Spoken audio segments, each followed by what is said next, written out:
बिस्मिल्लाहिर्रहमानिर्रहीम। अस्सलाम वालेकुम। Physics 9 class. आज हमने नया टॉपिक है स्पीड एंड वेलोसिटी, जिसके बारे में हमने पढ़ना है। तो थोड़ा सा मैं आपको इसके बारे में पहले बता देता हूँ कि स्पीड और वेलोसिटी दोनों को आप एक ही तरह से शो करते हैं, लेकिन इन दोनों में फ़र्क क्या है। इन दोनों में फ़र्क जो है वो ये है कि जो स्पीड है ये हमारे पास डिस्टेंस के हवाले से आती है, और जो वेलोसिटी है ये हमारे पास डिस्प्लेसमेंट के हवाले से आती है। इसी तरह ये जो है ये डिस्प्लेसमेंट ये एक वेक्टर क्वांटिटी है, तो इस हिसाब से स्पीड वेलोसिटी भी एक वेक्टर क्वांटिटी होगी। और इसी तरह जो स्पीड है वो डिस्टेंस के हिसाब से आती है, तो वो एक स्केलर क्वांटिटी है। तो इस लिहाज से स्पीड भी एक स्केलर क्वांटिटी होगी। उसमें स्पीड में आपने डिस्टेंस वाला फार्मूला लगाना है और वेलोसिटी में आपने डिस्प्लेसमेंट वाला फार्मूला यूज़ करना है।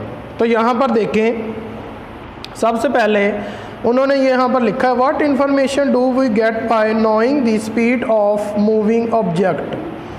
जब आप किसी भी चीज़ की स्पीड जानते हैं या आपको पता होता है, तो आपको क्या वो इंफॉर्मेशन देता है या क्या आप देखते हैं उसमें। Speed of an object is the rate at which it is moving. In other word the distance moved by an object in unit time is its speed. यहाँ पर एक चीज़ आपने नोट करनी है, जब लफ्ज़ रेट का आ जाता है तो रेट ऑफ चेंज का मतलब ये होता है कि आप टाइम के हिसाब से कोई भी चीज़ जो है वो फाइंड कर रहे हैं। तो यहाँ पर आगे उन्होंने लिखा है, ये पेज नंबर 35 पर ये चीज़ें जो हैं वो दी गई हैं। दिस यूनिट टाइम में बी सेकेंड, आवर्स, डे और ईयर।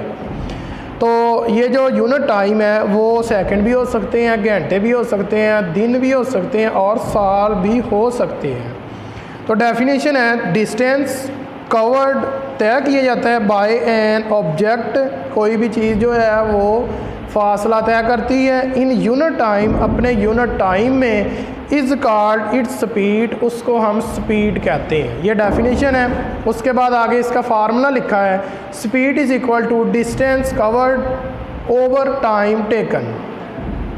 तो यहाँ पर जो फार्मूला बनेगा वो हमारे पास बन जाएगा S is equal to VT। S जो है वो हमारे पास डिस्टेंस है, V हमारे पास स्पीड है और T हमारे पास टाइम है। Here S is the distance covered by object, V is its speed and T is the time taken by it। Distance is scalar quantity, ये MCQs है कि ये एक स्केलर क्वांटिटी है। Therefore speed is also scalar quantity.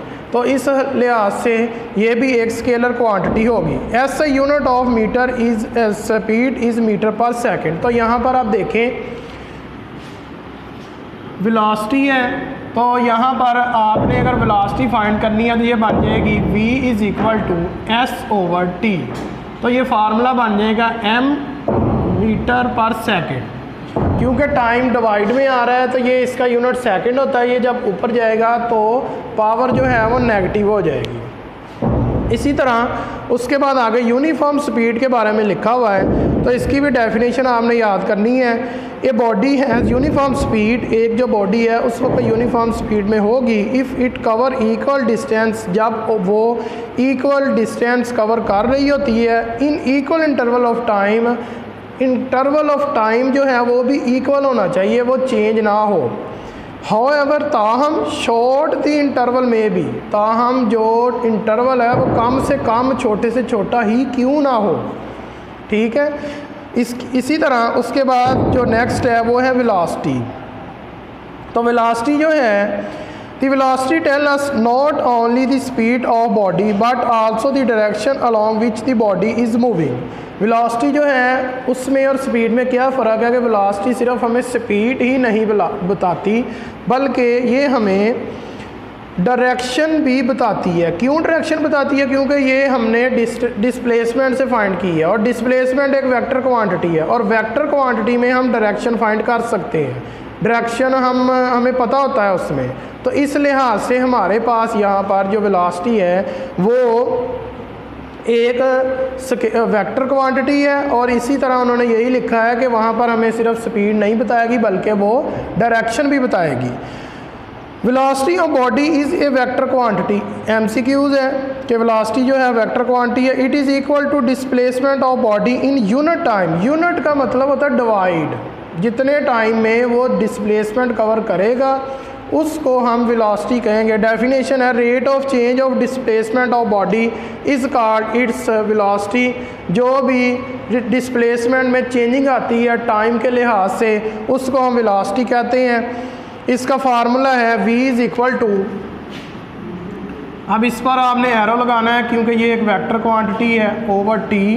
तो इस हिसाब से अगर आप इसका यूनिट फाइंड करना चाहें तो यूनिट जो है वो मीटर पर सेकंड ही बनेगा। लेकिन यहाँ पर देखें, यहाँ स्पीड थी तो s हमने लगाया है, डिस्टेंस यहाँ पर b वेलोसिटी है तो यहाँ डिस्प्लेसमेंट d हमने शो किया हुआ है। ये फार्मूला हमने अच्छी तरह से तैयार करना है। Here d is the displacement of body moving with velocity v in time t। SI unit of velocity is the same as speed. SI unit जो है स्पीड का वही वेलोसिटी का होगा, that is metre per second, जो कि metre per second है। उसके बाद आगे है जी लास्ट डेफिनेशन यूनिफॉर्म वेलोसिटी की। तो यूनिफॉर्म वेलोसिटी की जो हमने यूनिफॉर्म स्पीड की डेफिनेशन पढ़ी है सेम वही डेफिनेशन यूनिफॉर्म वेलोसिटी की होगी। लेकिन यहाँ पर जो फ़र्क है वो क्या होगा कि वहाँ पर हमने डिस्टेंस पढ़ा है, यहाँ हम डिस्प्लेसमेंट पढ़ेंगे। तो यही फ़र्क है, इस डेफिनेशन में आपने डिस्प्लेसमेंट लगाना है, उसमें हम डिस्टेंस लगाते हैं। 37 पेज है, यहाँ डेफिनेशन लिखी है। A body has uniform velocity if it covered equal displacement in equal interval of time, however short the interval may be।